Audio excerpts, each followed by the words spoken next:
Yung video na 'to nung isang araw pa, hindi ko lang masikaso i-voice over kasi medyo busy ako sa trabaho at saka pagod na rin ako pagdating ko dito.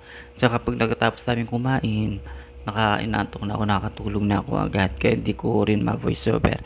At saka di ko alam kung paano ko i-voice over kasi siyempre bago lang ako, nangangapa pa lang. Pero siyempre 'pag matagal na siguro masasanay. Siguro yung mga nagva-vlog na nagvo-voiceover siguro nung umpisa, hindi pa sila talaga sanay. Minsan parang, bulol-bulol pa sila na kagaya ko nabubulol pa. 'Yan guys, hinugasan ko yung manok para, tanggalin yung mga buhok-buhok. Kasi 'pag naglilinis ako ng manok sinisigurado ko talaga na yung manok matanggal yung mga balahibo niya. Kasi 'pag alam mo ba kumakain ka nakikita mo yung ano, 'di ba, parang parang hindi naman nakakadiri, parang siyempre yung manok galing sa kulungan, 'di ba? Pero hindi naman ako sumarteha, pero mas maganda na yung mas malinis yung kinakain natin. Ayan, 'yan yung manok na 'yan, pipiliin ko yung may laman kasi yung gagawin kong chicken sandwich at saka yung pang yung medyo buto-buto yun yung gagawin kong pang sopas. Hindi nga kami nag-rest niyan kasi di na namin alam kung anong kakainin namin kaya napagdesisyonan namin, mag-sopas na lang. Ayan guys, hinihiwa ko na yung pinipili ko kasi yung mas may malaman para yung gagawin kong ilalaga ko at gagawin kong halo ko dun sa mayonnaise, gagawin ko chicken sandwich. Yun ulit, inugasan ko ulit para medyo mawala yung dugo-dugo niya. Oh, alam niyo guys, ang sarap sa pakiramdam yung meron kang kaibigan na halimbawa, chat-chat kayo din nagtatanungan kung anong ulam, kung anong lulutuin ganito ganyan. Din sabay-sabay kayo din pag habang kumakain nagkukuwentuhan kayo. Ayun guys, hiwain ko na yung mga ibang sahog ng sopas. Yan yung repolyo. 'Pag nag-aano ako diyan medyo manipis, 'pag hinihiwa ko yung repolyo medyo manipis para, mas maano yung, sopas. At saka tinatanggal ko sa gitna nung repolyo tinatanggal ko yung matigas. 'Di ba 'pag naglalaga hindi natin tinatanggal 'yan, pero 'pag ako 'pag nagsosopas ako tinatanggal ko 'yan para hindi siya maano. Kalahati lang yung, oh, hiniwa ko diyan. Kasi na hiwain ko 'yan masyadong madami baka hindi na sopas, magiging sopas ano na siya repolyo na siya. Simple lang ako magluto ng sopas, may mga iba akong uh, nilalagay na sangkap para mas, magkakalasa pa. Basta mamaya guys tingnan niyo kung paano yung nilagay kong sangkap dun sa ano. Yan naman carrots naman, ang ginagawa ko diyan parang yung strips lang, yung pang-pansit yung medyo maninipis, yun lang laging hinihiwa ko.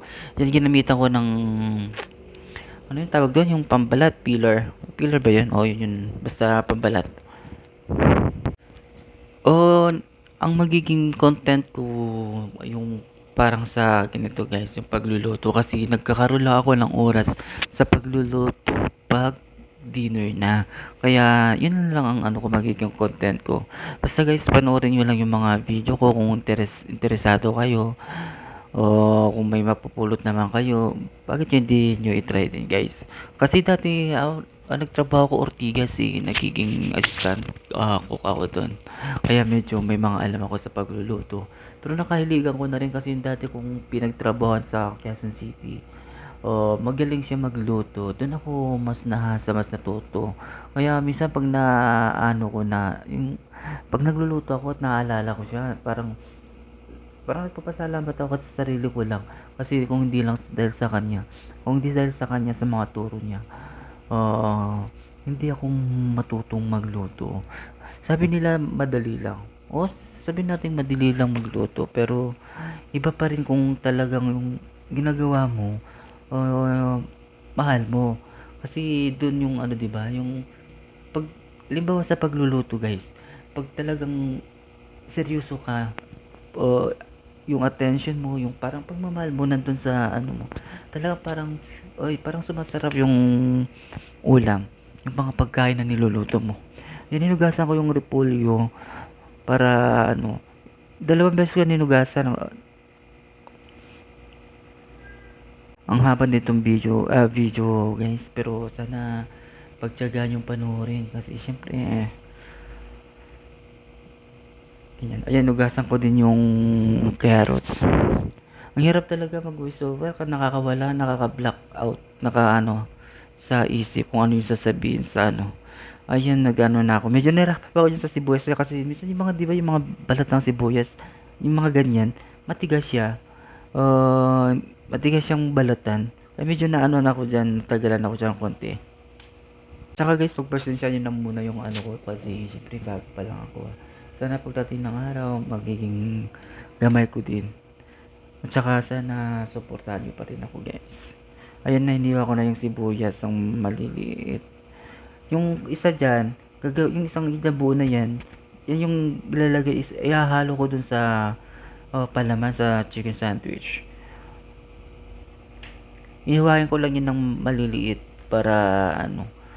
Yan kasi yung parang pag gumagawa ako niyan, parang pag nilalagyan ko ng nilalagyan naman talaga ng sibuyas yung ano, yung ganung palaman.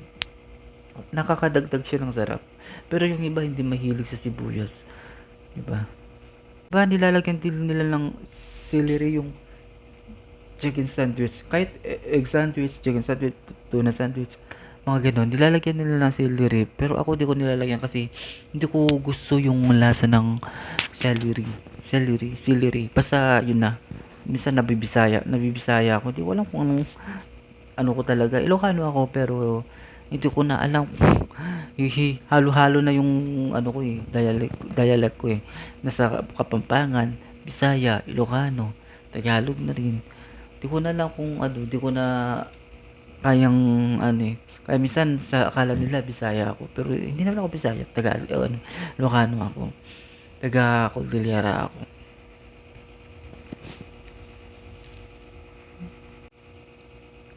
Hinihiwa-hiwa ko ng maliit para hindi siya masyadong pag nilagay dun sa ano, hindi siya pangit dun sa palaman. Ihalo dun sa manok at saka dun sa mayonnaise, hindi siya ano. Ayan na yung ano, hiwa ko na rin yung mga manok. Yan yung pangsahog dun sa ano. Nilinis ko na yan, yung 'di ba yung dapat yung leg, may tinatanggal doon. Nalinis ko na rin yan, hindi ko na lang napakita sa video. Para ano, nililit ko yan. Ang daming ganyan nung ano ko, nung lulutuin ko. Basta panoorin nyo, marami. Parang ano na yung sopas yung sopas na nalulutuin ko. Tawag doon. Madami, tatlo lang kami, honestly, tatlo lang kami kumain. Binigyan ko na nga lang yung kapitbahay ko para mabawasan kasi masyadong madami. Medyo nahirapan ako dyan sa kutsilyo ko kasi hindi siya pang tad-tad. Yung ano lang talaga, panghiwa ng mga ano yun. Nahis ko kasi parang natatanggal na siya dun sa handle niya. Marami yan guys. Sa panoorin nyo lang guys. Pagtyagaan nyo na yung ano guys kasi medyo paulit-ulit ako kasi di ko alam kung paano ko pisahan, paano mag voice over. Kasi bago pa lang ako guys.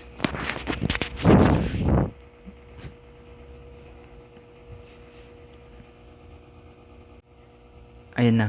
Ihalo ko na yung ano, inuna ko yung sibuyas tapos habang inaantay kasi pinakuluan ko pa yung manok habang inaantay ko yung manok na maluto.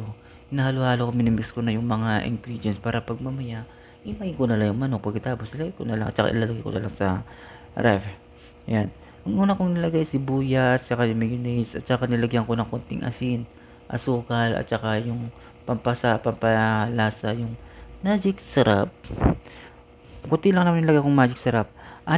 Apat tata o 6 na piraso yung mayonnaise na nalagay ko dyan para ano, medyo madami ngayon nagawa ko eh. Inuwi nung kaibigan ko para baunin niya sa kinabagan galing trabaho niya. Pagpasok niya sa trabaho niya.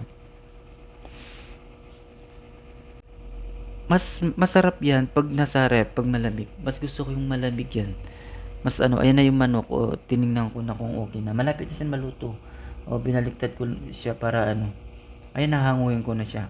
Tapos sa pag ano ko siya, palamigin ko tapos ano ko na siya. O, himayin ko na. Diyan na ako, mag-start naman na ako magluto dun sa, ano, sinalang ko na yung kawali. Dun sa, ano, single burner yung gamit ko para medyo masikip kasi yung sa space ko sa may bandang ano, lababo kaya inano ko yung single burner. Pero 'pag ano na, makakahanap-hanap ako ng lugar, maghahanap ako ng parang kitchen ko dito para 'pag nagvi-video ako ng magawa ako ng content regarding sa cooking, meron medyo maluwag-luwag hindi kagaya niyan. At saka meron akong paglalagyan ng camera. Yung camera ko yan nasa taas ko lang siya para hindi ko siya ano, naglagay lang ako ng clip para hindi ano yung ano, yan inantay ko munang mag-brown yung sibuyas tapos doon ko naman ilalagay yung manok. Ayan, pwede na yung mag-brown na yung sibuyas, lagay ko na yung manok para igisa din. Ayan, madami yan. Akala yun lang konti pero pag madami yan. Yung iba na nga lang, inano ko na lang para kainin nung aso ko yung manok eh. Ayan. Nung time naman na yan, saktong dumating na yung mga kasama ko, di ko na lang siya binidyohan. Di ko na lang pinikita sa camera kasi nasa labas sila, inaantay ako. Ako, pag nagluluto ako, ayaw ko yung makalat, ayaw ko kung saan saan nakalagay yung mga sandok, yung mga ginagamit ko. Kasi feeling ko, yung di ba, halimbawa, hahalo ka ng mantika, tapos ipapatong mo kung saan saan. Di ba nagmamantika din kung saan mo pinapatong yung mga ano, di ba? Ayan na, nilagyan ko na ng asin. Hindi ko na inano, basta tinansya ko na lang yung asin. Siyempre, titikman ko din naman kung ano.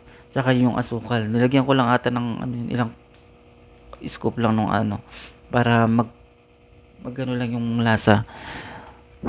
Masarap yun guys 'pag malamig. Gusto-gusto ko talaga yan. Pero minsan tamad naman ako gumawa yan. Kasi pupunta pa ako grocery. Wala ko kasi mga stock dito kasi syempre minsan hindi na rin natin nauubos. Minsan nasasayang. Hindi. Kaya ayun. Minsan kung ano lang kung kailangan ko, yun lang. Alam mo kung anong kailangan ko, 2 days, 3 days, yun lang ang bibilhin ko. Ayan, tinikman ko na siya. Kumuha ko ng tinitor para ano, iba yung pinanghalo ko sa pinagtikim ko baka akala nyo guys na ginamit ko kutsara hindi yan. Yan nilagay ko na sa ref natapos ko na yan. Diyan naman guys, yun na yun. Ituloy ano ko na yung ano, pagluluto.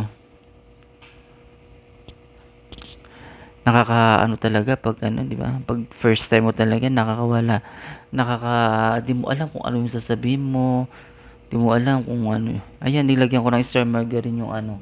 Kasi yung kasama ko, mahilig siya sa star margarine eh. Kaya, ano, may mantika na, may star margarine pa.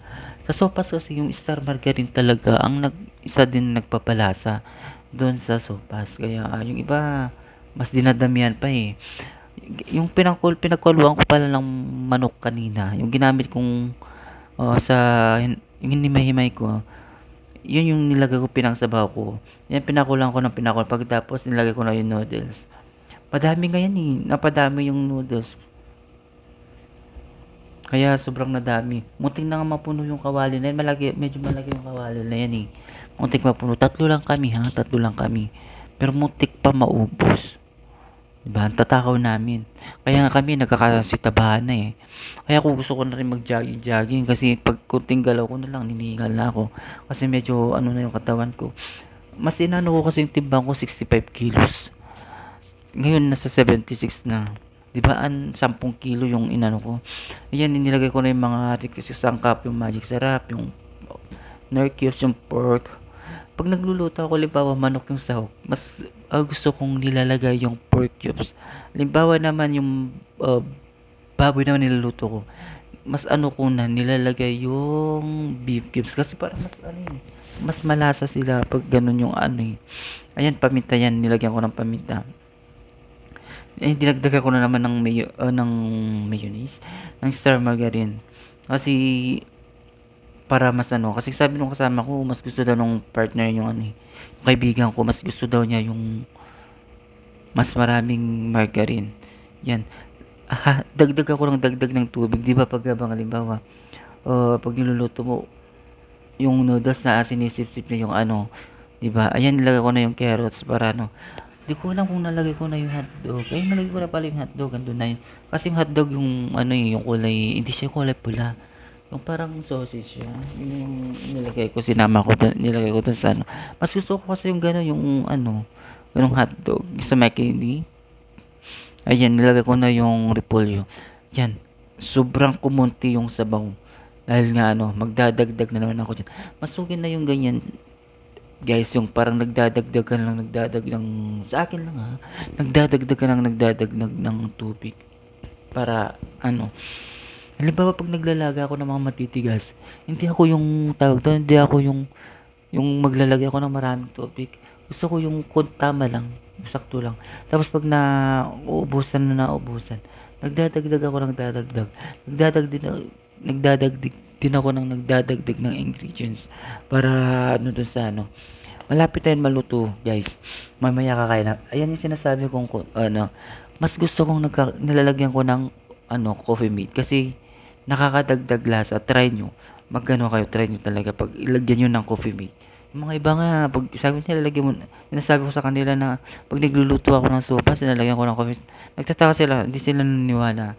Pero natikman nila yung luto kong ganyan. Nasasarapan sila. Kasi natutunan ko yan nung nasa Ortigas ako eh. Nagtrabaho ko dun eh. Nung assistant ko ako. May mga ganyan. Ayan, nilagay ko na yung gatas na Alaska. Yung iba, yun na yung pinakalakas na nilagay. Ay ko. Tsaka yung tubig. Tsaka yung tubig. Hindi na ako nagdagdag guys para ano. Ganun din naman eh. Ayun na